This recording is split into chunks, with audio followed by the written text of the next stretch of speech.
está con algoritmos, no está respirando adecuadamente, probablemente ya algo de que obstruya y necesiten ustedes tener esa, ¿no es cierto? Si ya vamos más allá, ya vamos a aprender a manejar el oxígeno, ¿ya? Que va a ser intubaciones orotraqueales y mascarillas como centro reservorio, pero para eso vamos a aprender a saber sobre las vías arteriales.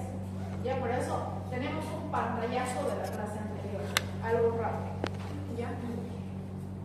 Pero estabilizan la vía aérea y después, ¿qué sigue? ¿Cómo? La circulación, ¿cierto?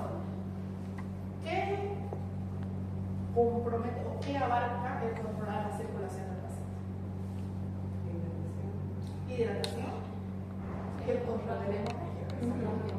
Si el paciente está con alguna pérdida sanguínea, nosotros vamos a hablar de hipotermia. Si es una fractura expuesta, vamos a hacer compresiones, sangrados activos, vamos a hacer compresiones, vamos a tratar de controlar la hemorragia, ¿no? Y vamos a administrar vías periféricas centrales o intraóseas, dependiendo de lo que necesitemos, de lo que podamos acceder para empezar el manejo, ¿no es cierto? Ahora ustedes me dicen, yo tengo un paciente ahí, me llegó, aquí está todo postrado, después de que, por ejemplo, les dicen, mi papá está hace 6 días con diarrea, vómitos y fiebre, y es un abuelito, me llega toda una pancita. ¿Qué es lo primero que van a hacer? No, la vía aérea. Lo van a poner en posición semifoliar, van a ver si reacciona, si tiene criterio por intubar, ¿no? Y ahí lo van a hidratar, ¿ya? Si van a proceder a hidratar, te van a montar en esa, ¿no? Ahí le pongo, ¿qué como, cuándo pongo? Si les llegó un traumatismo craneoencefálico, por ejemplo, un accidente de moto, como ya hemos visto en las clases pasadas, en nuestros casos clínicos, le pongo. Vamos a empezar a despejar esa bola, porque es el manejo inicial del paciente, ¿ya? Obviamente van a controlar la vía aérea, van a evitar que sangre, le van a hacer su hemostasia, torniquetes si quieren, porque si ya van a estar en el hospital, en un centro de salud, podemos hacer torniquetes porque tenemos la capacidad para ajustarlos y desajustarlos, ¿no? Vamos a empezar a hacer eso. Lo que ustedes vean, vamos a empezar a hacer manejo médico. Si nosotros no sabemos el manejo médico, que es básico, si ustedes van a decir, pues agua, doctora, ¿para qué quiero yo que regresen? No, si es básico, si no sabemos hacer el manejo médico adecuado, probablemente vayamos a hacer una iatrogenia, ¿ya? O, en este caso, sería una negligencia, porque no lo sabemos. ¿Qué va a pasar? Muchas veces me han llegado al hospital, porque ustedes saben que es el centro de todo lado llegar, pacientes con politraumatizados con dextrosa. Bueno, si ya están poniendo solo, ¿estaba con tu azúcar bajo? No. ¿Por qué le pusieron dextrosa? O sea, y ahí vamos, sabemos que si bien es pan de célula, la dextrosa no está haciendo un buen intercambio electrolítico. Si no hay un buen intercambio electrolítico, no va a haber suficiente ATP y el paciente está más nubilado, con signos de choque, entonces no es adecuado, ¿no es cierto? Vamos viendo qué, cómo y a qué hora. Lo primero que quiero es restaurar, si es que lo he perdido, mantenerlo, el volumen plasmático, ¿no es cierto? ¿Cómo podemos perder el volumen plasmático? Como digo, vómitos, diarrea, fiebre, ¿ya? Pérdidas sanguíneas porque tiene alguna hemorragia activa. Quiero yo mantener el pH, ¿no? Tener un pH estable en el paciente, una buena osmolaridad. ¿Cuáles son los valores de osmolaridad? Aquí está abajo. Algunas bibliografías nos dicen de 200 a 80 a 290 o de 280 a 300. Nos dicen que son los valores de osmolaridad. Depende de la bibliografía que usemos. Yo quiero mantener a mi paciente con una osmolaridad adecuada. Si tiene una osmolaridad adecuada, el intercambio de oxígeno y electrolitos es adecuado, ¿ya? Para eso yo voy a necesitar accesos venosos periféricos, centrales o intraóseos. Periférico normalmente si estamos hablando de un politrauma doble vía periférica de corto y grueso calibre, si no puedo yo acceder a una vía periférica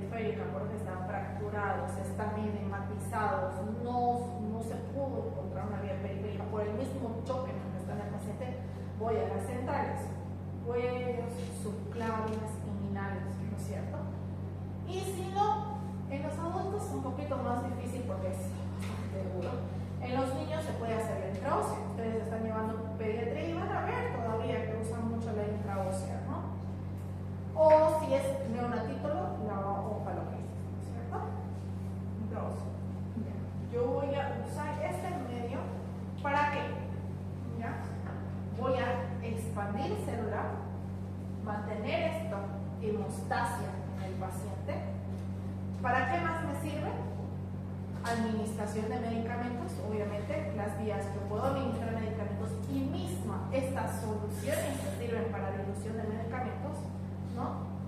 Y la otra es mantener hidratado al paciente, ¿no es cierto?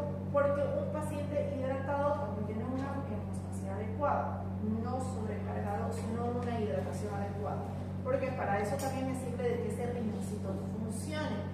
Si mi paciente no tiene suficiente hidratación, ese riñoncito va a empezar a sufrir, va a empezar a elevar azuados, a tornarse oligúrico, ¿no es cierto? Entonces yo necesito hidratar adecuadamente. ¿Cómo necesito hidratar? Las dosis para una hidratación normal es de 30 a 35 ml por kilogramo. Ahora, lo que me dice que un paciente debe recibir entre 2.000 a 2.500 ml en 24 horas. ¿Ya? Esto va a hacer que con esta hidratación yo le pueda dar 2.2 miliequivalentes de sodio, 0.5 de potasio, hora adecuado, que es lo que mínimo necesita el paciente para la ¿ya? Por ejemplo, nosotros ahorita, ¿cuánto más o menos va a durar nuestra clase? Una hora y media, por lo que dura nuestra práctica. Estamos una hora y media sin estar hidratados. Por ejemplo, la próxima van a traer hidratados, ¿ya? Entonces, terminamos hechos unas pasitas, ¿no? Así como que queriendo correr a comer algo. Su cuerpito les pide o no les pide al terminar la clase. Es porque estamos una hora sin una cantidad de electrolitos necesarios para una buena hemostasis. Y ya su cuerpito automáticamente produce, ¿sí? Les pide. Entonces, lo mismo es un paciente.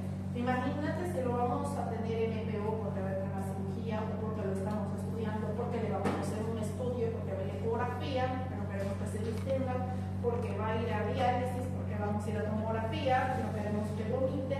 Entonces, normalmente lo dejamos en EPO bastante tiempo, ¿no? Sobre todo cuando ingresa al hospital o queremos estabilizarlo. Entonces, necesitamos que de base tenga una cantidad de líquidos y electrolitos que permita un buen intercambio iónico en la célula y por consiguiente ATP. ¿Me entienden? ¿Ya? Entonces, por eso necesitamos estabilizar y mantener una hemostasis adecuada. ¿Ya? Para esto nosotros tenemos soluciones cristalinas. ¿Ya? Nosotros vamos a tener la glucosa, la solución salina, los Ringer que ya conocieron y la sangre como soluciones cristalinas.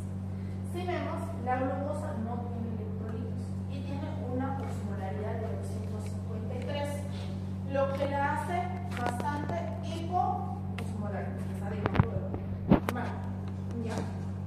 La solución salina que tiene sodio y cloro, pero tiene una osmolaridad bastante neutra, o sea, sí es ligeramente hiperosmolar, pero es una osmolaridad bastante neutra. ¿Qué es lo que hace la solución salina y los Ringer? Al tener una osmolaridad neutra, sobre todo el Ringer que tiene bastantes electrolitos y tiene lactato, esta es nuestra célula, la va a mantener bastante hidratadita. Van a funcionar los canales de sodio para que ingrese el potasio adecuadamente, el calcio, transportes de electrolitos. Porque si tu paciente vino, como que les acabo de decir, un abuelito, con una semana de pérdida de electrolitos, probablemente su célula está en una pasita. Entonces, aumentándole la osmolaridad de esa célula, vamos a causar expansión celular. Significa que la vamos a hidratar, que la vamos a llenar. Es como si ustedes le meten agua a una pasita, se va a volver una ollita, bien hidratadita, ¿no es cierto? Con suficientes electrolitos para que haya una buena hemostasis. ¿Ya? Lo que no sucede con la destroza. Por eso no se le da destroza si quieren expansión celular. ¿Me entienden? Si quieren expansión celular, no hay destroza. Sí, soluciones salinas, sí, Ringer, sí, sangre, porque tienen electrolito, tienen una buena osmolaridad para expansión celular. ¿Ya? Y acuérdense, la glucosa no tiene electrolitos, solo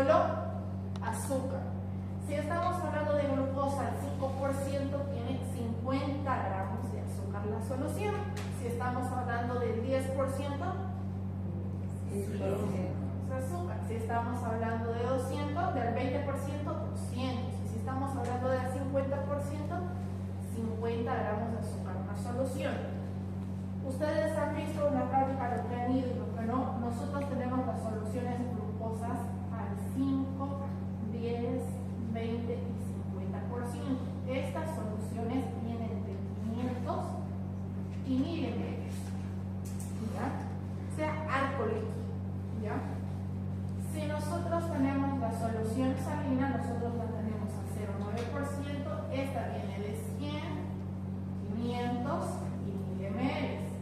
100 para los medicamentos, para la dilución de los medicamentos. Normalmente ahí le pone, por ejemplo, el antibiótico para pasarlo, un analgésico para pasar, administración, 500 y 1000 para hidratación.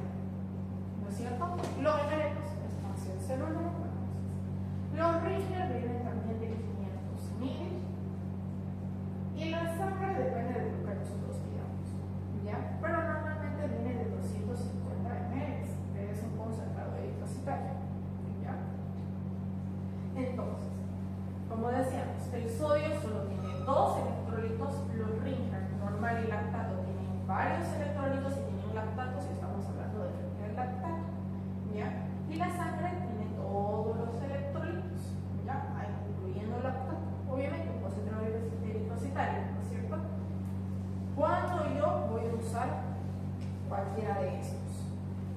Primero tengo que tener en cuenta que la solución salina es isotónica, o sea, dijimos que era su osmolaridad bastante cercana a la osmolaridad normal, ¿no es cierto? La glucosa hipotónica y el lactato igual es isotónico, o sea, que es lo adecuado si le quieres partir celular. Puede producir sobrecarga de líquidos y permanece en el espacio intravascular un 25 o 30%, o sea, puede producir éxtasis, ¿no es cierto? La glucosa por cada 100 ml infundidos, 7.5 ml permanece en el espacio intravascular. Es inadecuada para la reanimación de líquidos porque se va más al intravascular. ¿Ya? Los fármacos, que son isotónicos, pueden producir sobrecarga de líquidos, pueden favorecer a los ácidos lácticos, como lactato, la hipoperfusión prolongada y la reducción de la función hepática puede volver el proceso a una acidosis láctica.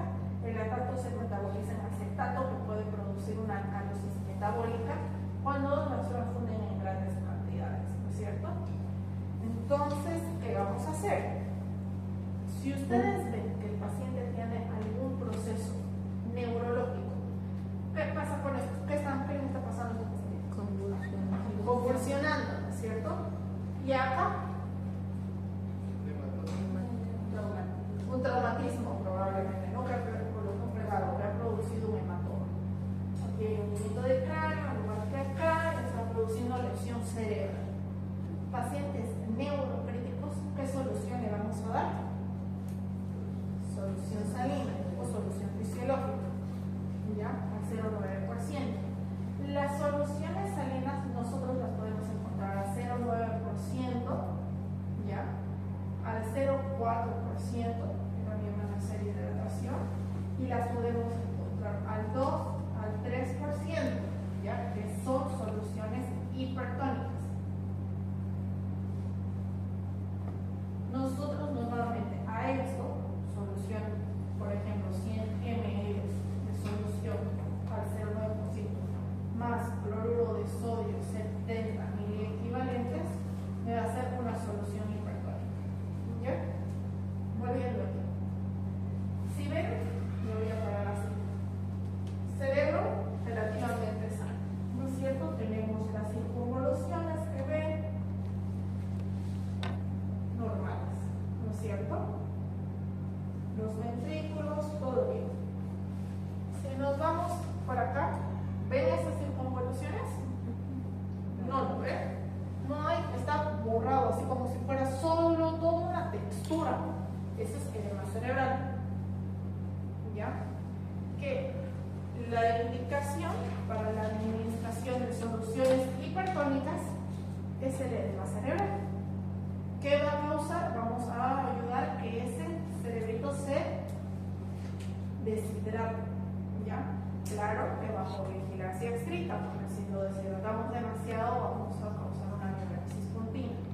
La única vez que yo voy a administrar soluciones hipertónicas va a ser en esta oportunidad, ni siquiera cuando el sodio esté bajo, ¿ya? Solo cuando haya edema cerebral, ¿ya? Después, si tenemos trastornos de sodio bajo, que es la otra indicación por la administración de esta, porque vean, los miliequivalentes son mayores, tenemos 154 miliequivalentes de sodio en la solución salina y en los Ringer 130 miliequivalentes de sodio. O sea, una hiponatremia se puede corregir con una solución al 0,9%, ¿ya? Pero no optar por hipertónicas porque podemos causar que ese cerebrito que no tiene edema cerebral se deshidrate, ¿ya? Y se llama neurosis continua. El paciente así isquemia y el paciente se va y su facto. No es que se va a morir o tal vez muere, no, se va. ¿Me entienden?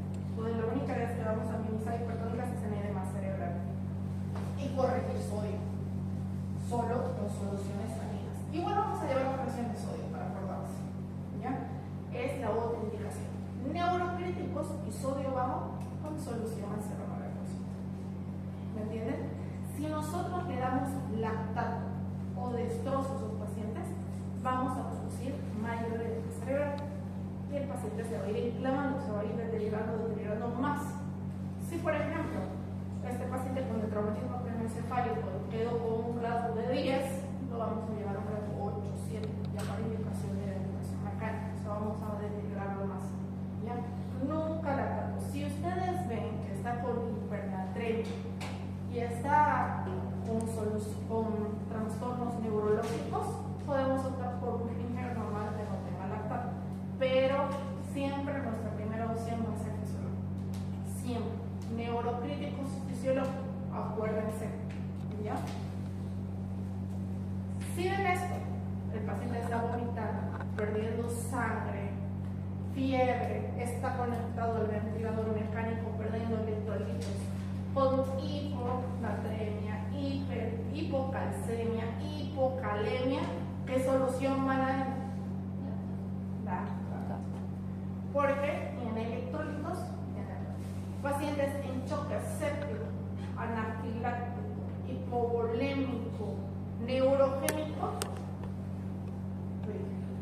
ya sea lactato o Ringer normal, Ringer, porque tienen electrolitos y es lo que nos va a ayudar a mejorar hemostasis como dijimos, ¿ya? ¿Cuándo está contraindicado? Pacientes con hiper. Estamos hablando de pacientes con hipernatremias, hipercalemias, porque tienen potasio. O sea, si yo le voy a administrar potasio, va a seguir acumulándose el potasio en su cuerpito. ¿Y qué dijimos? Ustedes ya saben, muchos en la práctica me han llevado, ¿qué maneja el potasio? Los músculos, el corazón, ¿cierto? Entonces, si aumenta el potasio, si ya tenemos un potasio de 5, nosotros le seguimos administrando potasio, probablemente llegue a 6, 7, va a fibrilar, va a ser arrítmico, asistólico, paro. Si se acuerdan de las causas de paro, tenemos trastornos de potasio. Entonces, la única vez que voy a tener contraindicado los RING es neurocríticos y potasios altos. ¿No es cierto? ¿Hasta aquí alguna duda? No. Si tenemos un paciente con sudoración, visión borrosa, mareos, estreñimiento, ansioso, irritable, temblor, cansancio, palpitaciones y además medimos una hipoglicemia, ¿qué le vamos a dar? Dextrosa. Y es una de las indicaciones para destroza. Muchas veces la única. ¿Cuándo podemos administrar destroza? Si está el paciente con el sodio alto, la solución fisiológica tiene sodio. El Ringer tiene sodio, pero ¿qué no tiene sodio? La destroza. Podemos administrar el solución de destroza, ¿ya? Aunque ahora tenemos otros tipos de soluciones que son puro agüita, como agüita destilada sin que tengan azúcar, porque muchas veces nuestros pacientes tienen trastornos de diabetes descompensadas y entonces no se les puede dar destroza.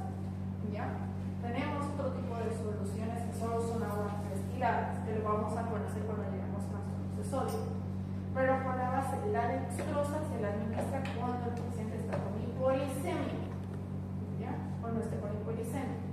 Si mi paciente tiene hipoglicemia y es neurocrítico, ¿qué vamos a hacer? Edema.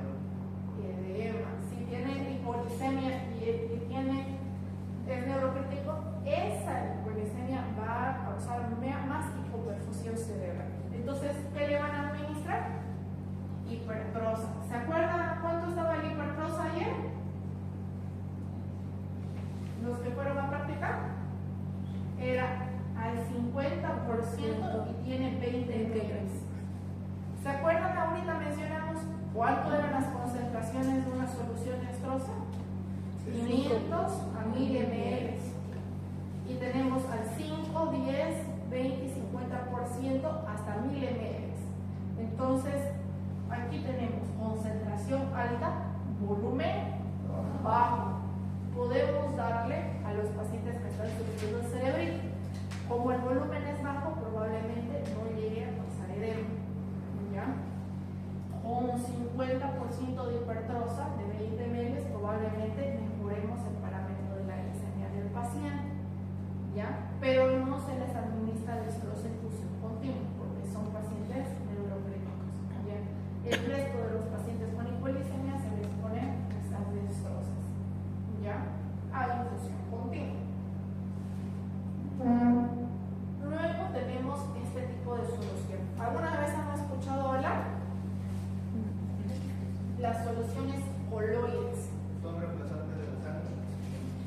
Sí, reemplazan o ayudan para expansión celular igual que los cristaloides. ¿Ya? Los coloides, al igual que la solución fisiológica, tienen sodio, cloro, ¿ya? Los podemos poner hipertónicos o los podemos tener isotónicos. Pero yo quiero que vean un dato importante. Todas las soluciones tienen osmolaridad alta, o sea, expanden muy bien las células, son buenos expansores celulares. ¿Y ya? ¿Alguna vez ya llevaban anestesia? Sí. ¿Alguna vez han entrado pero quirófano con los anestesiólogos? Sí. Ellos siempre tienen sus fisiológicos, sus lactatos, pero fuera de eso tienen un montón de soluciones así chiquititas. Sí, ¿no ve? Se llaman gelatinas, que lo usan como expansor celular, pero el pro de estos es que tienen proteínas y tienen procoagulantes, ayudan, tienen factores de coagulación.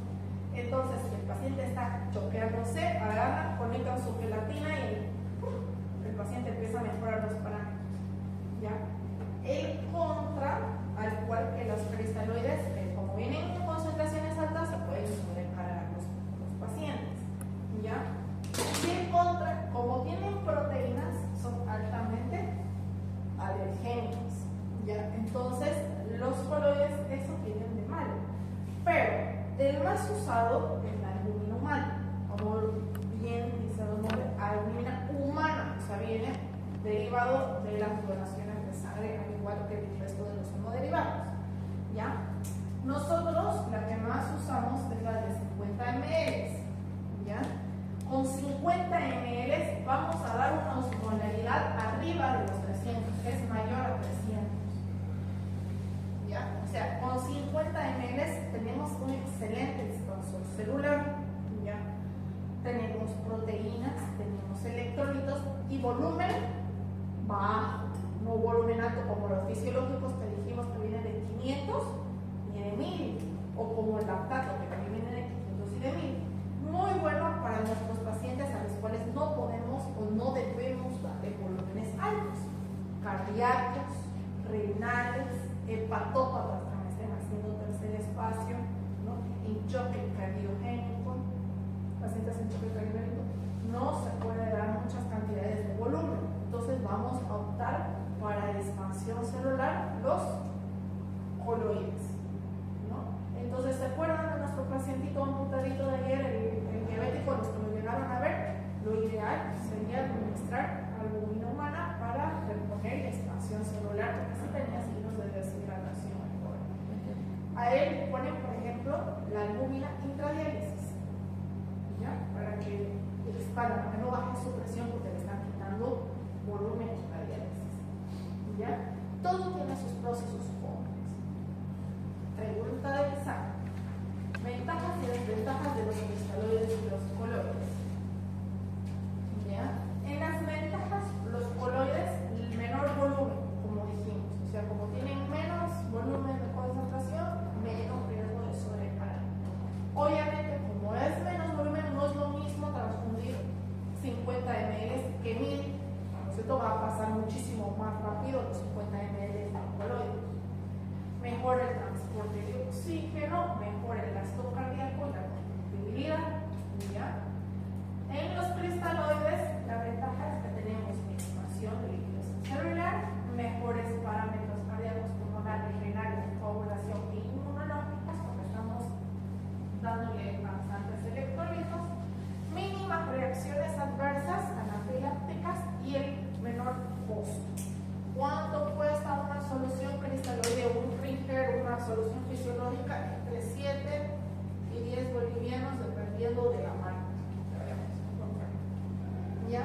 ¿Qué pasa en el costo de los coloides? Una albúmina humana, dependiendo de dónde la vayamos a comprar, cuesta 400 bolivianos. Y son 50 ml. ¿Ustedes creen que con 50 ml vamos a tener suficiente? No, probablemente necesitemos 2 o 3, ¿no es cierto? Para poder expandir. Entonces, como dijimos, predisponen a la acumulación de líquido igual, porque sobre todo se van a propósito, pueden producir trastornos de la coagulación, que tienen factores de coagulación, probablemente nos fuera contraproducente en algún momento, y lo más importante es que hacen reacciones anafilácticas, porque tienen proteína humana, entonces es altamente alergénico, ¿ya? Eso es nuestro soporte. En los cristaloides reduce la presión oncótica, predispone edema pulmonar y periférico, sabemos, en el intercambio de oxígeno y retrasa la cicatrización de las heridas. Por ejemplo, si tenemos un paciente que hubo una cirugía abdominal y está haciendo tercer espacio, esté dematizado, ¿ustedes creen que esa herida va a cerrar bien? No. O un amputadito al que le sacan la pierna por un pie diabético, pero además es cardíaco, renal y esté dematizado, ¿ese muñón va a cicatrizar bien? No, ¿verdad? Entonces, si nosotros le metemos más líquido a ese paciente, vamos a causar más edema y va a retrasar la cicatrización. Entonces, son los contras. ¿Qué cristaloide me falta? A ver si prestaron atención.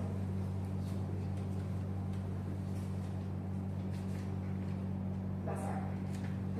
Es un cristaloide de esta parte del manejo electrolítico, ¿ya? Y vamos a tener en cuenta que cuando ustedes están transfundiendo, ¿ya han donado sangre alguna vez? Sí. Cuando donan sangre, ¿les piden laboratorios? No les piden, no les toman muestras de laboratorios. Es que lo he donado en las campañas. Sí. Pero si van al banco de sangre, les van a pedir laboratorios. ¿Alguna vez ya donaron en el banco de sangre? No. Por ejemplo, les van a pedir VIH, ¿no? Hepatitis, van a pedirle HPV, sífilis, Chagas. ¿Qué más van a pedirle? ¿Se acuerdan? ¿No saben? Van a pedirle varios laboratorios, pero aún pidiéndole varios laboratorios, van a pedirle hemograma para ver cómo están sus valores de hemoglobina. No van a hacerle test de todos los virus, bacterias, hongos que tenemos alrededor. O sea, no te van a pedir laboratorios o no le van a hacer laboratorios de pseudomonas, leptococo, klebsiella, estafilococo, influenza, COVID, dengue, malaria. O sea, ustedes están administrando, si bien es un medicamento, es un derivado, es un cristaloide que de por sí está viniendo del humano, que no es aséptico. Y lo que ustedes le están colocando a su paciente tampoco está aséptico por más tratada que esté, ¿ya? Por más tratada que esté la sangre. Si bien, gracias a Dios, ahora tenemos una tecnología avanzada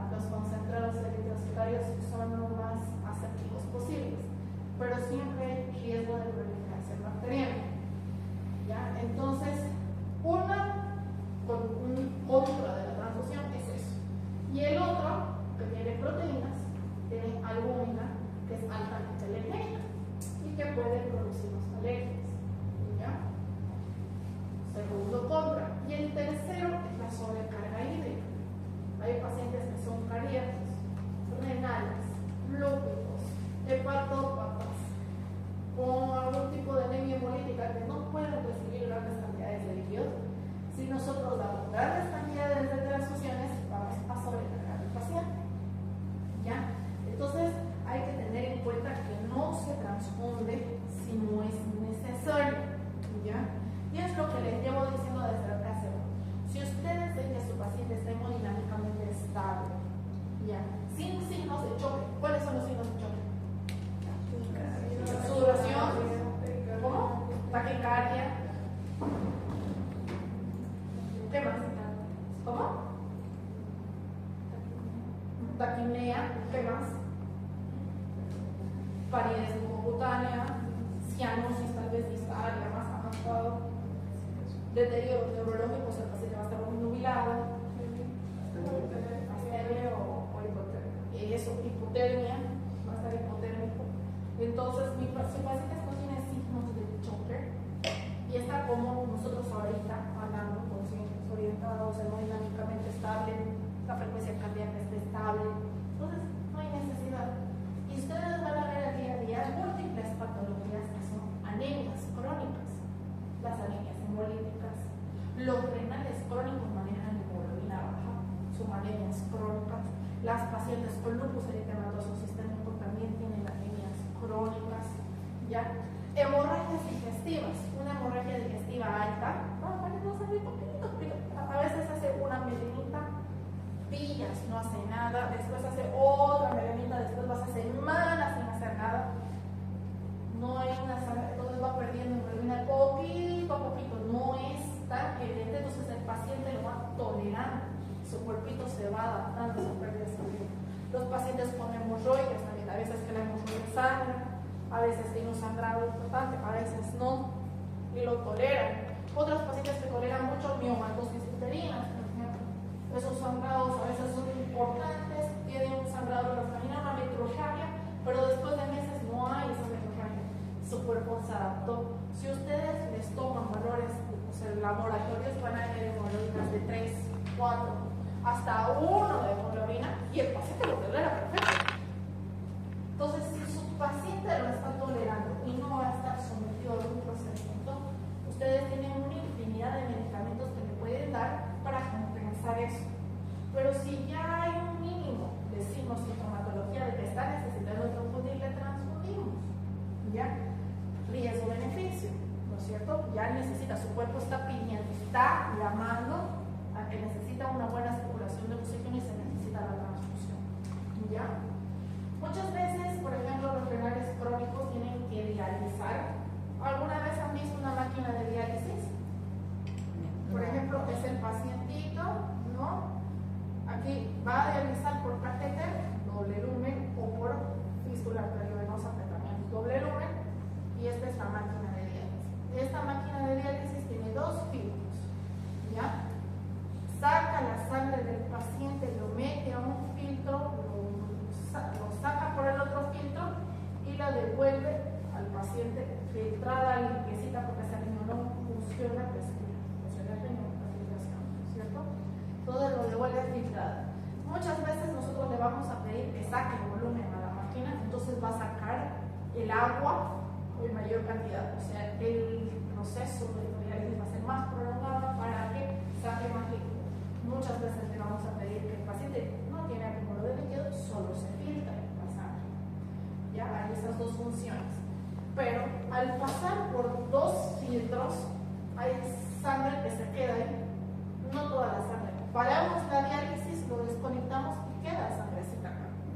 Entonces, si mi paciente está con una anemia y ya está ligeramente próxico, pálido o con leve taquicardia y me voy a yo hacer una diálisis, va a quedar, solamente quedan 500 ml de sangrecita, va a bajar 0.5 de hemoglobina del paciente, ya va a necesitar transfusión, ¿ya? Pero ustedes le van a transfundir intradiálisis si ven que está presentando los signos sintomatológicos que me acaban de decir, o postdiálisis, ¿ya? muchas veces los nefrólogos lo transfunden porque ya lo conocen al paciente, saben qué hace. Si no, no se transfunde porque su anemia es crónica. A mí me pasó una vez recibir una lupus eritematoso sistémico en falla renal con creatinina elevada, urémica, que la trae en un hospital de segundo nivel en mal estado general, con púrpura trombocitopénica y idiopática, en choque, ¿ya? Y haciéndole la anamnesis y viendo la hoja de referencia, dice se transfunde 5 unidades concentrados eritrocitarios. Nosotros 5 unidades, una paciente crónica, ¿no? Entonces, ¿de dónde estábamos buscando la razón de la púrpura trombocitopénica? Esa fue la razón. ¿Qué pasó con nuestra paciente? Lamentablemente falleció. Falleció por una transfusión sanguínea, una paciente de 17 años. Entonces, no transfundan si su paciente no amerita, ¿ya? ¿Qué pasa con las transfusiones sanguíneas? Primero vamos a ver, nosotros tenemos los grupos sanguíneos, pero para transfundir un paciente y no tenemos la tipificación, ¿qué tipo de sangre se transfunde? O negativo. Tenemos los factores, ya sean positivos o negativos. Los riesgos de las transfusiones. Una terapia transfusional conlleva un riesgo de reacciones adversas, desde leves, que podría ser un rash cutáneo, fiebrecita de transfusión, que uno lo puede manejar, o ir más allá y podría provocar la muerte, como nuestra paciente alumna. La transfusión debe evitarse hasta donde sea posible, ¿ya? Por lo que la indicación clínica debe ser rigurosamente ponderada, midiendo riesgo-beneficio, ¿ya? Lesiones inmunológicas inmediatas, hemolíticas. No hemolítico, urticaria, anafiláctica. Ya con signos de choque anafiláctico, o sea, un estridor laringio o signos de hipovolemia, daño pulmonar por la transfusión o enfermedad de Rayleigh. Ya tenemos transfusiones sanguíneas. No nos olvidemos que muchas veces si las paciente pierde mucha sangre, nosotros le ponemos mucha sangre, estamos sacando su sangre o ha perdido su sangre, le estamos poniendo bueno. Entonces el cuerpito entero se tiene que adaptar a eso. Hay pacientes que lo hacen y hay pacientes que no. Entonces hay que ser un poquito ponderal a eso. Tardías a la inmunización contra antígenos eritrocitarios, depositarios, plaquetarios y proteínas plasmáticas que estemos transfundiendo. Hemolítica tardía también puede haber. Enfermedad de injerto contra hospedero, como les dije, estamos transfundiendo. Es como hacer un trasplante. La sangre es un órgano y la estás poniendo de otra persona a una persona que no está adaptada a eso. Entonces puede tener una enfermedad de injerto hospedero, púrpuras por transfusiones o inmunomodulación por transfusión. No inmunológicas, la contaminación bacteriana, conocemos. Sobrecarga circulatoria porque es líquido y hay pacientes que no toleran esa sobrecarga circulatoria. Hemólisis no inmunes, mecánicas, térmicas, osmóticas, embolias aéreas o por partículas, porque igual vas a transfundir, ¿no? Tiene que pasar por todo el proceso que puede producir embolia. Hipotermia, porque muchas veces vamos a transfundir en temperaturas bajas, es como helados precipitados y plaquetas que te vienen bastante fríos. Desequilibrios electrolíticos, hipocalemia, hiperpotasemia, hipomagnesemia, ¿ya? Que si ustedes saben o conocen qué es lo que pasa con la sangre, digamos yo estoy donando mi sangre, estoy sacando 500 ml. ¿Qué pasa con eso? ¿Qué hacen en el banco de sangre? Porque esa no la van a poner al paciente, ¿no? Pasa todo un proceso de desinfección, lavados y desfragmentación. Esos 500 ml normalmente, aquí en Santa Cruz hay muy baja donación de sangre. Esos 500 ml inmediatamente lo desfragmentan, lo vuelven concentrados eritrocitarios, plaquetas, plasma, crioprecipitados y factores de coagulación. Por si tienen, porque también se transfunden factores de coagulación, ustedes saben. O sea, para coagular factor 8, para los pacientes hemofílicos, ¿cierto? Entonces, eso lo desfragmenta, ¿ya? Si yo lo derivo. Una vez desfragmentado, procesado, desinfectado, se pone anticoagulante y se le almacena, ¿no es cierto? El anticoagulante normalmente usado es el citrato y produce efectos adversos. El más conocido, si es que no nos va a producir alergia, disolve ese, ¿ya? Sobre todo en calcio y potasio. Entonces, si tengo un renal crónico que está con hipercalemia, yo le voy a administrar grandes cantidades de sangre porque para dializar, por ejemplo, tengo que tener en cuenta que probablemente vaya a producirme mayor hipercalemia. Y si me produce hipercalemia, ¿qué produce en el corazón? Arritmia. Porque ¿qué maneja el corazón? El potasio. Va a producir arritmia. Entonces, mi paciente no va a llegar a dializar, se va a morir por arritmia. Entonces tenemos que tener en cuenta riesgo-beneficio, ¿ya? Hemosiderosis y obviamente las transmisiones de virus, bacterias, hongos, parasitarias, lo que vaya a transmitirse por la transfusión. Y me diga, doctora, pero ya me da miedo, ya no le voy a transfundir a mi paciente. Riesgo-beneficio. ¿Y ahora? Mañana. ¿Ahora cómo fue? Mañana. Mañana.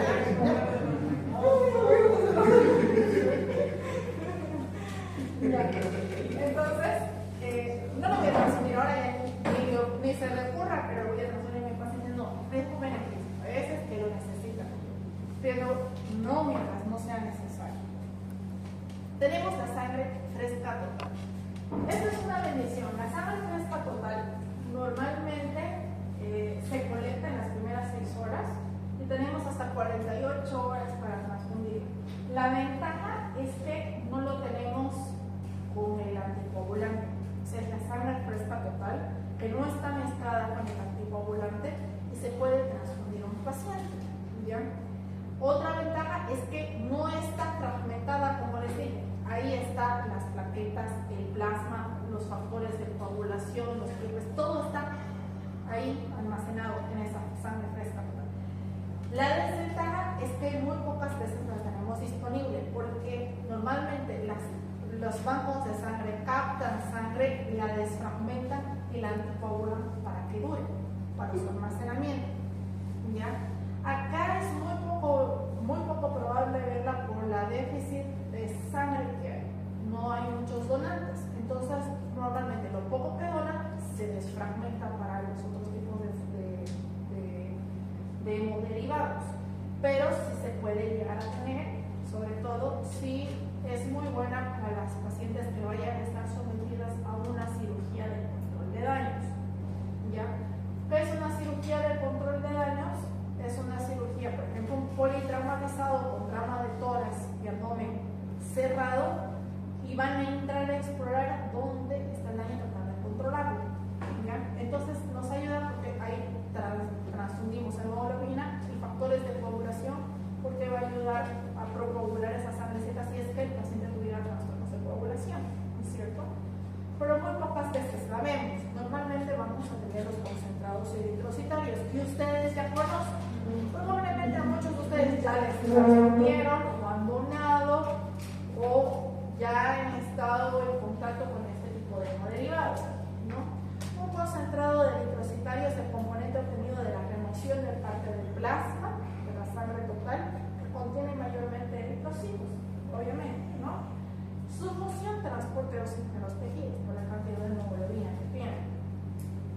Indicaciones. Cuando yo voy a transfundir un concentrado de eritrocitario, las cifras de hemoglobina y hematocrito no son válidas, ¿ya?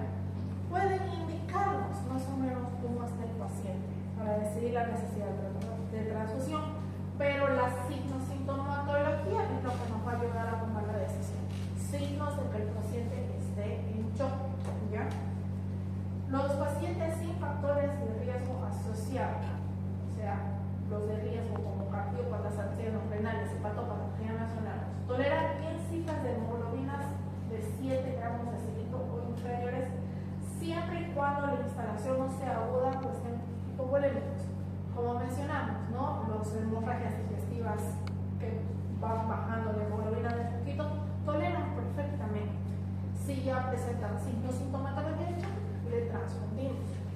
va a someterse a una cirugía y está con hemoglobina bajita, obviamente este 7 va a bajar a 6, 5, 4, porque las cirugías, sobre todo si son cirugías grandes, va a bajar la hemoglobina, se transfunde, si no, no.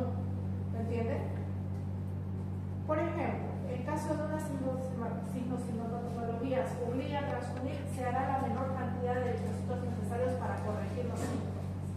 No se deberá medir como meta llegar a una hemoglobina de 10 o llegar a cifras normales con la transfusión. ¿Ya? ¿Qué voy a hacer yo para transfundir? Normalmente, si mi paciente tiene criterio de transfusión, voy a transfundir un paquete de eritrocitos. ¿Ya? Veo si todavía sigue con sintomatología, puedo transfundir un segundo paquete eritrocitario. Si todavía sigues con sintomatología, voy a esperar a que mi paciente se estabilice. ¿Y cuándo va a hacer eso? Para eso tenemos esta tablita. Hemorragias agudas. Vean, tenemos una clase 1, un paciente que ha perdido de 0 a 15% de volemia. ¿Ya? O sea, menos de 750 ml. Igual 750 ml es alto. Esto tiene 900. Esto sería 750 ml de sangre perdida. Es alto. Si esto nomás ahorita está con 500 ml y es alto de sangre, 750 ml es alto. Pero tenemos una taquicardia leve. Normalmente con cristaloides y coloides sea suficiente, el flujo urinario está conservado, la coagulación de la piel está normal, el drenado capilar normal y el paciente se mantiene alerta. O sea, no me voy a espantar si pierde mucha sangre. La que manda es la clínica, ¿no es cierto? Cuando pierden un 15 a 30% de volemia, 750 a 1500 ml, casi todo este frasco, vamos a ver que ya hay taquicardia, disminución del pulso y taquitonía. Ya empieza a presentar sintomatología. Normalmente con estos solo pueden revertir con cristaloides y con coloides. Posiblemente se necesite transfusión si por esta pérdida sanguínea el paciente necesita entrar a quirófano. Mientras tanto, con coloides y cristaloides suficiente. ¿Ya? El flujo urinario se mantiene estable todavía, aunque ya está pálido, ya hay alteración en el lado capilar y normalmente es ansioso o agresivo. ¿Ya? Veamos un choque hipovolémico clase 3, el paciente perdió 1500 a 2000 ml, o sea, 30 a 40% de la volemia del cuerpo. ¿Ya? Ya está taquicárdico, y aquí recién empieza a presentar hipotensión. ¿Ya? Cristaloides y coloides asociados a transfusiones sanguíneas. ¿Ya? Ya va a haber un flujo urinario alterado, va a estar pálido, también va a haber alteraciones en el llenado capilar y todavía va a haber expansión sobre el seno. Y miren, vamos a tener signos y sintomatologías marcadas cuando hay una pérdida de volemia mayor del 40%, 2000 ml, está taquicárdico, solo que aquí ya la presión no está perceptible, o sea, le medimos la presión y no lo escuchamos. Cristaloides, coloides y sí o sí transfusión, lógico, ya está oligoanúrico, pálido, frío, el drenado capilar no está detectable y está escuporoso o autoconsciente. ¿Ya? Pero eso ya vemos cuando hay una pérdida mayor del 40% de volemia. Obviamente aquí también se va a transfundir. Los pacientes con enfermedad renal o coronaria, accidente cerebrovascular, enfermedad pulmonar severa, mayores de 70 años y con hemoglobina menor a 9, no siempre van a tener indicación de transfundir, dependiendo de la clínica y viendo cómo vaya evolucionando ellos. ¿Ya? Anemias susceptibles de corrección con otros recursos terapéuticos o que respondan al hierro, ácido fólico, vitamina B12 o eritropoyetina, con esto puede ser suficiente. ¿Ya? O sea, no muchas veces nosotros, porque nuestros pacientes tienen anémico, vamos a necesitar transfundir. Tenemos varios medicamentos que nos pueden ayudar. Ahora el hierro endovenoso nos ayuda mucho, sobre todo en los renales crónicos. ¿Ya? Pero ellos manejan normalmente hemoglobinas bajas y en su tratamiento está el sulfato ferroso. folio. ¿Ya? Las dosis de administración y procedimientos. Adultos y niños mayores de 4 meses, la administración debe ser basada en la condición clínica del paciente. Podemos poner de 10 a 15 ml kilogramo de peso por día o preferentemente no exceder de 2 unidades de concentrados eritrocitarios en 24 horas en pacientes con anemia crónica. La velocidad de administración será de 2 a 3 ml por minuto. ¿Ya? Ahora vamos a ver que el concentrado eritrocitario de 250 ml normalmente se tiene que transfundir de 2 a 3 horas. No excederse para que no se altere esa sangrecita, no se dañe o no se contamine más de lo que está. ¿Ya? Si tenemos pacientes que han perdido, tendrán una pérdida masiva, o sea, más de 2000 ml, 250 ml, como que no le van a hacer mucho, ¿no? Es un concentrado eritrocitario. ¿Cuánto sube? Un concentrado eritrocitario sube 1 gramo de decilitro o 1.5 en el mejor de los casos. O sea, si tengo una hemoglobina de 3 o un concentrado puede llegar a 4 o 4.5 gramos de decilitro de hemoglobina. ¿Ya? Probablemente no sea suficiente, pero yo tengo que vigilar que mi paciente disminuya la sintomatología, que mejore, ¿ya? No voy a querer llevarlo a valores normales, no voy a querer dejarlo evitar que tenga anemia. Yo con esto voy a ver, valoro a mi paciente, mejoró, no hay esa taquicardia, está más despierto, su flujo urinario está mejor, entonces probablemente sea suficiente. Si ustedes ven que tienen criterios, administro un segundo, ¿ya? Después del quinto concentrado o de la quinta unidad que tenemos que tener riesgo de que, o hay mayor riesgo de que tenga trastornos electrolíticos como la hipocalcemia por el citrato fosfoticoagulante, ¿ya?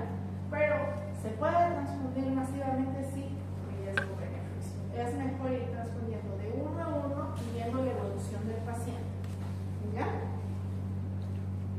Plaquetas. Las plaquetas normalmente se transfunden de la misma forma, ¿ya? Yo voy a ver la clínica. Mi paciente tiene trombocitopenia. ¿Cuáles son los valores normales de las plaquetas? ¿Lo ven? Entonces, si yo tengo un paciente que tiene plaquetas debajo de 150.000 y está igual como nosotros, hablando, consciente, no hay signos de sangrado, no hay necesidad de transfusión de plaquetas.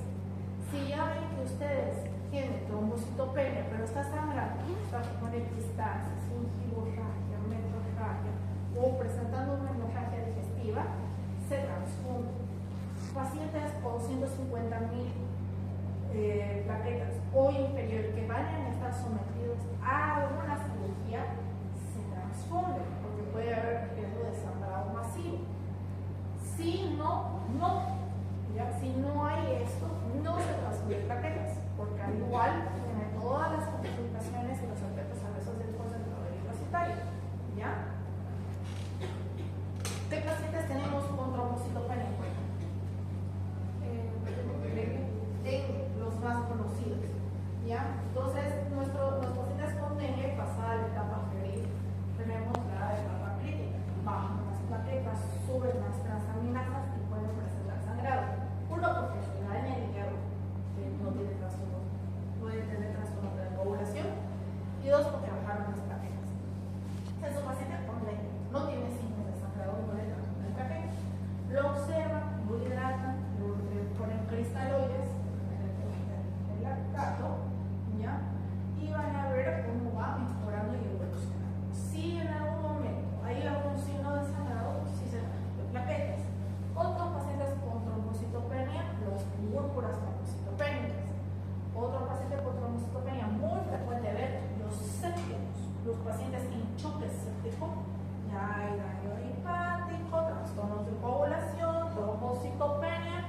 Pues si ustedes van a ver, está dentro de nuestro SOFA para ver el grado de severidad de la sepsis, trombocitopenia. Se transfunde si hay signos de sintomatología de sangrado o va a estar sometido a quirófano, ¿no? A una cirugía. Podemos obtener las plaquetas de la sangre total o por aferesis, ¿Ya? ¿Qué significa obtener la sangre corporal? Como les mencionaba, si yo voy a donar o se dona un paquete de sangre, van a fragmentar, ¿no? Un porcentaje van a ser las plaquetas. Pero si vamos a hablar de que estén por aféresis, normalmente es solo un donador, o sea, lo que donó una persona, todito lo convierten en plaquetas, ¿ya? Y eso es la unidad, los bancos de sangre normalmente lo hacen dependiendo a su almacenamiento.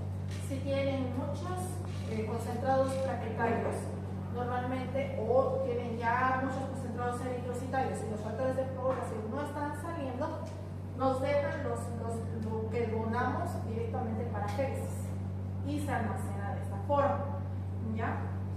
Obviamente, cuando estamos hablando de aféresis, si todo el concentrado eritrocitario se vuelve aféresis, no significa que nosotros vamos a transfundirle todo, pero si tiene mayor contenido de plaquetas, ¿ya? La función, sabemos que de las plaquetas es la hemostasia, ¿no? Sobre todo, lo que queremos es adhesión, agregación, secreción y proveer superficie para los procoagulantes. Sabemos que esa es la función de las plaquetas. Entonces, por eso estamos. Las indicaciones serán profilácticas y terapéuticas. Estas dependen de las condiciones clínicas del paciente, la causa de sangrado, el número y funcionalidad de las plaquetas, ¿ya? Porque también tenemos pacientes que tienen trastornos hemáticos en las que las plaquetas, si bien están en un buen conteo, no están funcionantes o no son adecuadas, ¿no es cierto? Existe mayor riesgo de hemorragia cuando hay caída de la cuenta plaquetaria súbita que una trombocitopenia crónica. O sea, los dengues nos hacen súbito, por ejemplo. Por eso salvan muchísimo más que una púrpura trombocitopénica que maneja 2.000, 3.000 plaquetas en el cuerpo del paciente. Pero como de los dengues es algo súbito porque es un cuadro viral, hay mayor probabilidad de sangrado, ¿me entienden? O los sépticos, que también baja súbitamente las plaquetas. Entonces, normalmente en ellos transfundimos. ¿Cuánto voy a transfundir? Una unidad de concentrado plaquetario por cada 10 kilogramos de peso, ¿ya? Entonces, si mi paciente pesa 70 kilogramos, son 7 unidades. Aquí voy a darles una dato. Si yo pido una unidad de concentrados eritrocitarios, probablemente me traigan una bolsita. Si pido 7 bolsitas, ¿no es cierto? 7 bolsitas de 250 ml sobre carga hídrica, altísimas proteínas, altísimos anticoagulantes. Entonces, mayor riesgo de complicación. En las plaquetas, no. Las plaquetas van a poner una unidad concentrada y la van a ir juntando con todas, por ejemplo, las 7 unidades en 100 ml, toditas juntas, porque están fragmentadas de distintos pacientes, ahí van a ir transfundiendo las plaquetas. Si yo voy a hacer una aféresis de plaquetas, sí me van a dar los 100 ml de un solo paciente, como les dije hace rato, y van a estar concentradas en un pool de plaquetas, como lo llaman. Pool de plaquetas o aféresis de plaquetas. Es una concentración importante, que sería en altas dosis una unidad por 5 kilogramos del paciente más o menos, ¿ya? Normalmente, como te dicen, como lo van a, ellos lo hacen, te van a pedir el peso de tu paciente y le van a hacer su pool de plaquetas, ¿ya? Nosotros le vamos a poner el peso aproximado del paciente en las órdenes, ellos te van a mandar el pool hecho, ¿ya? Pero si yo voy a transfundir de acuerdo al kilo peso, es una unidad por cada 10 kilogramos de peso, ¿ya? Contraindicaciones, púrpuras trombocitopénicas, idiopáticas, trombóticas o síndromes orgánicos hemolíticos, porque sabemos que ellos sí tienen trombocitopenia, no necesitan de transfusión. O trombocitopenia inducida por heparina por los pacientes que tienen alto riesgo de trombosis, puede ser hemorragias secundarias a coagulopatía secundarias a deficiencia de factores, sangrados debidos a defectos anatómicos únicamente, eso se llama para que ponerle plaquetas. Recomendaciones: estas no deben ser calentadas ni refrigeradas.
altamente alergénico, entonces hay que tener cuidado.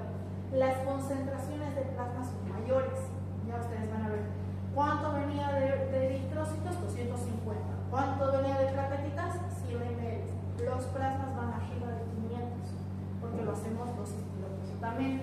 Entonces, una unidad de plasma normalmente es 500 ml, pero muchas veces con una unidad no va a ser suficiente, hablando de adultos. Entonces, normalmente vamos a necesitar 2 unidades como mínimo para transfundir un paciente. ¿Ya? Estamos administrándole 1000 ml, aparte de que tiene cristaloides, aparte de que estamos transfundiendo eritrocitos probablemente, entonces hay alto riesgo de sobrecarga. Entonces hay que tener un poquito de cuidado con eso. Pero la ventaja es que tiene, ¿no?, factores de coagulación, albúminas, inmunoglobulinas. Obviamente el plasma fresco congelado es porque se congela a 30 grados en las primeras horas y posteriormente se lo deja a 18 grados. Otro contra, digamos, es que si lo vas a necesitar, tienes que hacer el proceso de descongelación y obviamente al descongelarse demora, porque si está congelado a menos 30 grados, necesita bastante tiempo para llegar a una temperatura de transfusión adecuada. A veces por la premura lo transfunden así, ya, o sea, descongelado pero frío, y es lo que causa hipotermia a los pacientes. La función aporta coagulación, hidrólisis necesarios para la corrección de las coagulopatías. Para su uso clínico se utilizan variantes de acuerdo a la preparación y la concentración. Plasma fresco congelado, este como mínimo contiene 70% de los factores de coagulación. ¿Ya? También tenemos el plasma desprovisto de preprecipitados, si queremos poner preprecipitados aparte, es es el remanente después de haber separado los factores de coagulación que precipitan el frío, por lo que es por el factor 8, William-Brand, factor 13, fibrinogen y flutramectina. Normalmente se transfunde el plasma fresco congelado. Indicaciones: son limitadas y debe ser usado para reemplazar la deficiencia de los factores de coagulación. No se detenga el concentrado de factor específico que se desea reemplazar. Por ejemplo, yo tengo un paciente que está consangrado, que ustedes están sospechando de una coagulopatía, pero no saben cuál en específico. ¿Qué tipo de sangrado me refiero? Por ejemplo, yo luego me golpeo mi rodilla acá, y si tengo un trastorno de coagulación, probablemente esa rodilla se deshaga un hematoma gigantesco. No ve que normalmente sucede en los monoilectales, ¿ya? Pero todavía no me hicieron la inmunización, los laboratorios necesarios, pero sigue aumentando ese hematoma. Entonces van a necesitar entrar a remover el hematoma y necesitan pasarme plasma fresco congelado para darme factores de coagulación, porque si no va a seguir sangrando. ¿Me entienden? Por ejemplo, yo tuve un traumatismo, un accidente, estoy con una fractura expuesta que a las medidas de contención, como una compresión, poner una ligadura, hacer un torniquete, vaya a parar y no para. El paciente siga sangrando. Tiene un trastorno de coagulación. Ustedes están sospechando del trastorno de coagulación. Entonces, van a transfundir el plasma fresco congelado porque no saben cuál es. No tienen en específico cuál es para transfundir ese en específico, que ya hay, se puede hacer. Entonces van a transfundir el plasma fresco congelado. O por X o Z motivo, el paciente necesite de transfusión de plasma porque van a estar sometidos a una cirugía y encuentran tipo de coagulación, tipo de sangría, tipo de protrombina o INR alterados. Entonces sí van a necesitar, porque van a estar sometidos a una cirugía y van a necesitar trastornos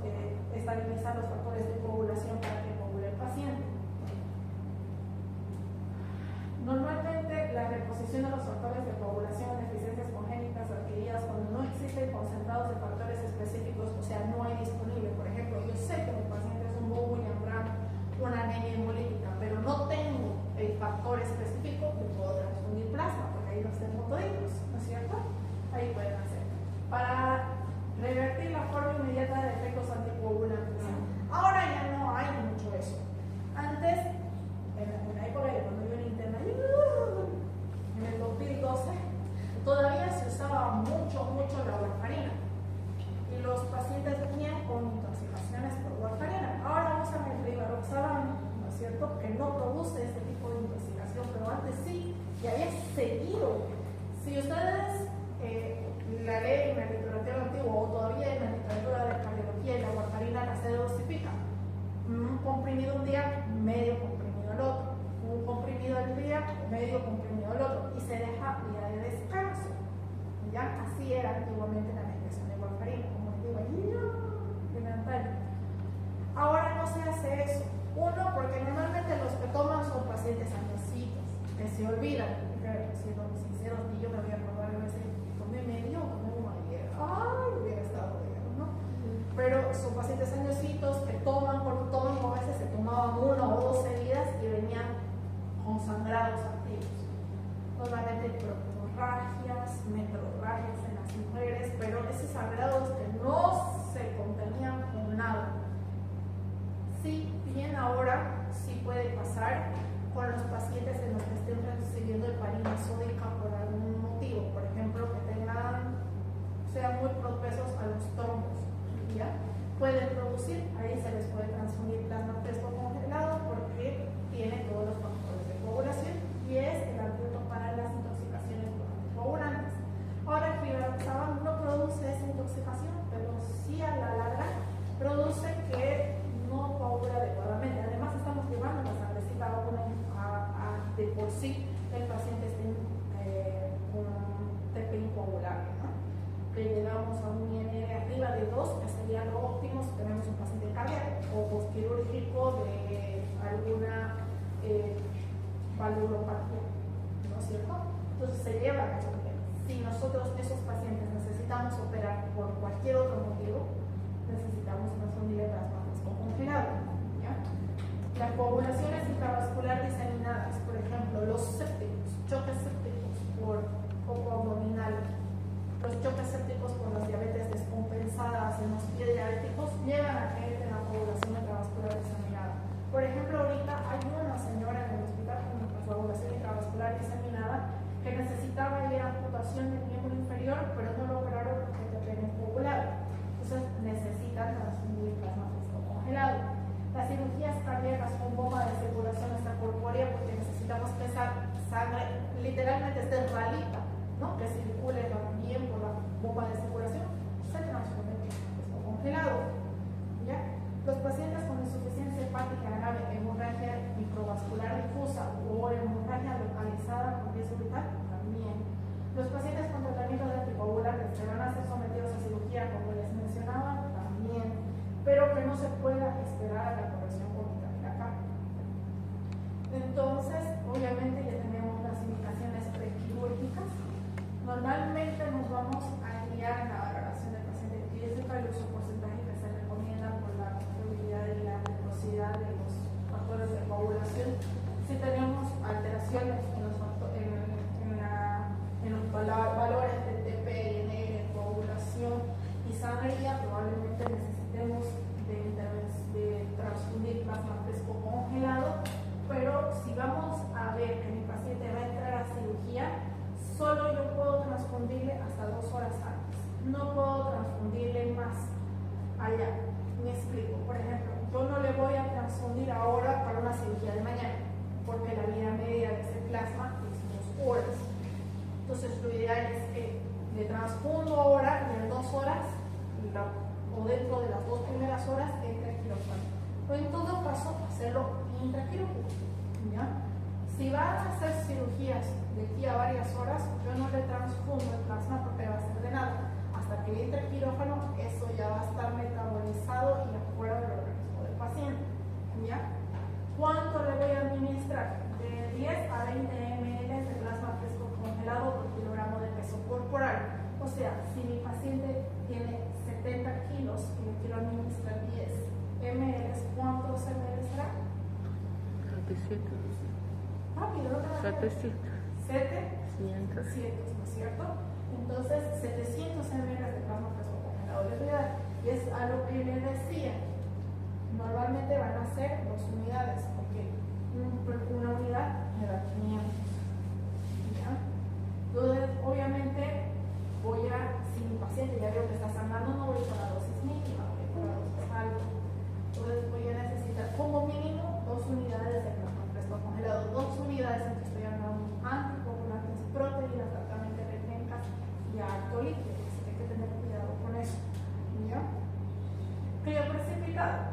El que precipitado, papito, normalmente no tiene muchos efectos adversos como los otros, tiene todos los factores de población, solo los factores de población, ¿ya?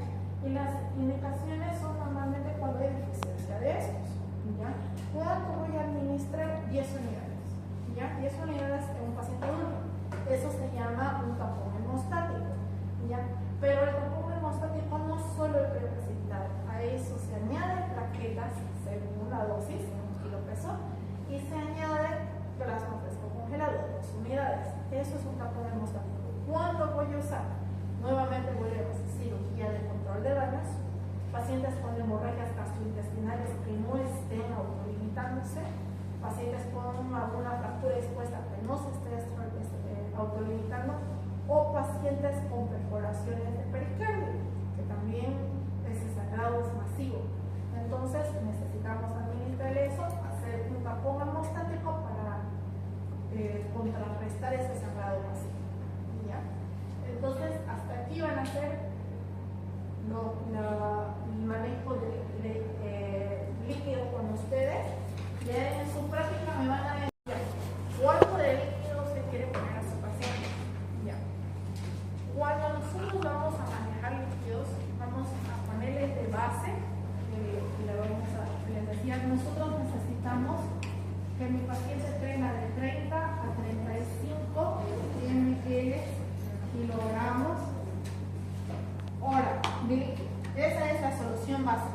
Ya sea si ustedes van a escoger fisiológico o cualquiera de Doriner o la misma lustrosa, esa es una infusión base, o sea, es una hidratación base, lo mínimo.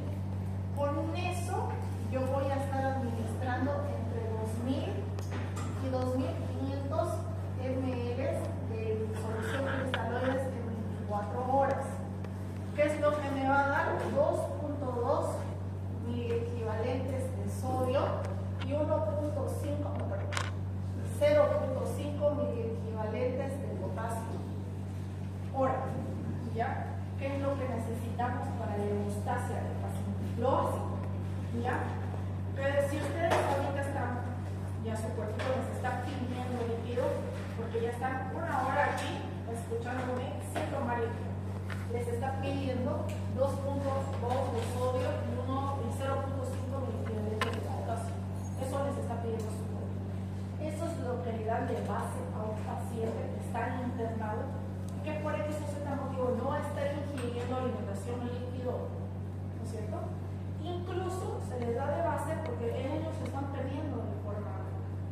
Para calcular, vamos a aprender a calcular cuando veamos los déficits de electrolitos, el medio interno del balance hídrico.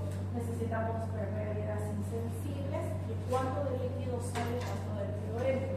Es de catarsis, orina, vómitos, fiebre, si está con ventilación mecánica, ya, hay que ver cuánto pierde. Pero ¿cómo yo le voy a corregir a mi paciente? ¿Ya? Ahora las últimas guías me dicen que si el paciente está con signos de choque y falta líquido, los líquidos se corrigen en bolos, ¿ya? Y se van en bolos de 200, 400 y 500 hasta 1000 ml dependiendo del paciente, ¿ya? Si mi paciente no tiene patología cardíaca, renal, hepática, no tiene patología de base, y está con signos, sintomatología de estar en un choque, vamos con 1000 en 1000, o sea, administro 1000 de solución, mi base sí o sí, mi solución base, y la administro 1000 ml de líquido. Veo si responde, al igual que la sangre, ¿no? Veo responde, bajó la taquicardia, el paciente está más despierto, mejoró la presión, lo dejo con mi base nada más. ¿Me entienden? Sí. Si veo que le falta, le doy 1000 más. Si veo que es cardíaco, renal y potasio diabético, normalmente vamos de 200 en 200. ¿Ya? Se aumenta 200, ver la respuesta. Otros 200, ver la respuesta. Otros hasta que tengan una respuesta óptima. ¿Cuándo van a haber signos de sobrecarga de líquido? Un signo sin patología. A ver, díganme ustedes. Edema. Sí, pero un paciente va a edematizarse cuando ya nos pasemos de los 2000 líquidos. Está bien.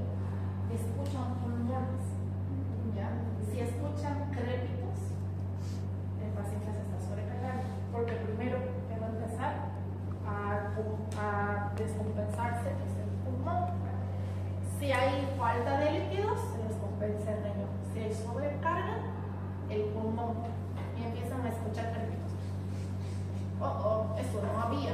Porque obviamente previamente lo van a valorar al paciente. Tenía roncos, tenía estertores, pero no había crépitos. Entonces ahora tiene crépitos, está sobrecargado. Para. Ya no dejan de hacer los polvos. Si el paciente le ponen los 200 o los 1000, todavía le falta, está deshidratado o signos de choque, escuchan los pulmones, están limpios, le transfunden, le siguen pasando líquido. Vuelven a hacer la misma dinámica, todavía están limpios pulmones, siguen pasando, hasta que compensen o hasta que ustedes escuchen los crépitos en los pulmones. Ahí ya se está sobrecargando y paran la infusión. Solo lo dejan con su base. ¿Ya? Solo lo dejan con su base. Así hasta que se compense el paciente. Lo mismo con la sangre, se van a ir viendo la tolerancia y la evolución del paciente, dosis a dosis. Si el paciente está oligúrico y empieza a hacer crépitos, probablemente necesitemos parar antes. Pero si el paciente está orinando, tiene un flujo urinario normal, ¿ya? Y no hacen crépitos, nosotros vamos a seguir pasando el líquido de acuerdo a lo que veamos que el paciente va a necesitar, revirtiendo los signos de choque. ¿Ya? Siempre y cuando obviamente nuestra infusión sea porque nuestro paciente está en choque.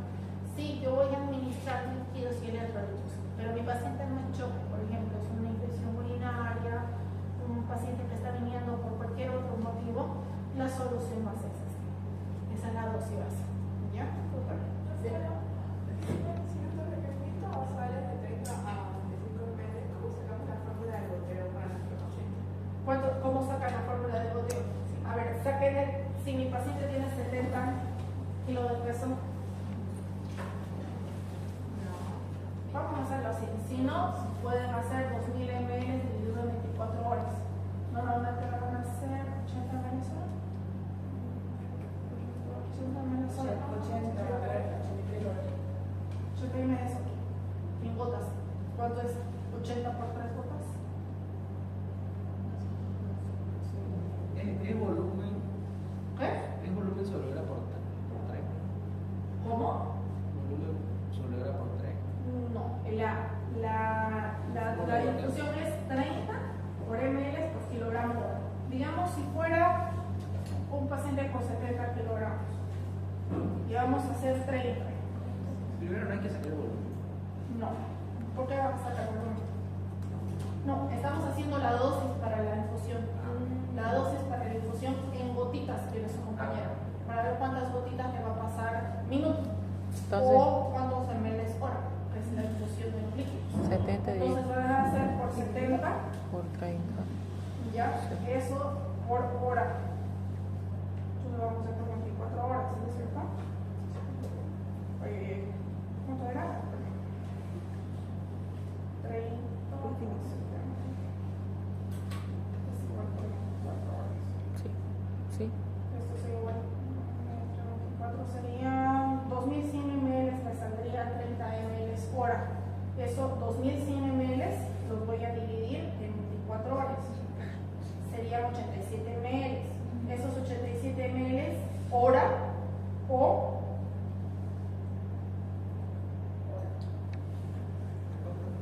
serían 29 gotas por minuto. ¿Y cuántos ml dijo? ¿Cómo? ¿Cuántos ml total en 24 horas? O sea, si yo le voy a administrar 30 ml kilogramos en un paciente de 70 kilogramos, voy a administrar 2100 ml en 24 horas. Si yo voy a calcular su goteo, esos 2100 ml los voy a dividir en 24 horas. Me sale 87 ml hora. ¿Ya? Esos 87 ml horas en gotitas serían 29 gotitas o 30 gotitas minuto. Las gotitas, el equivalente de las gotitas son 3 gotitas, que es por el médico, ¿ven? Entonces son 29 gotitas o 30 gotitas minuto. ¿Ya? Ahora sí, las enfermeras normalmente calculan goteos, pero nosotros normalmente manejamos ml hora. Sí. ¿Ya? Entonces nosotros vamos a hacer 80-87 ml hora para que las 30 ml kilogramos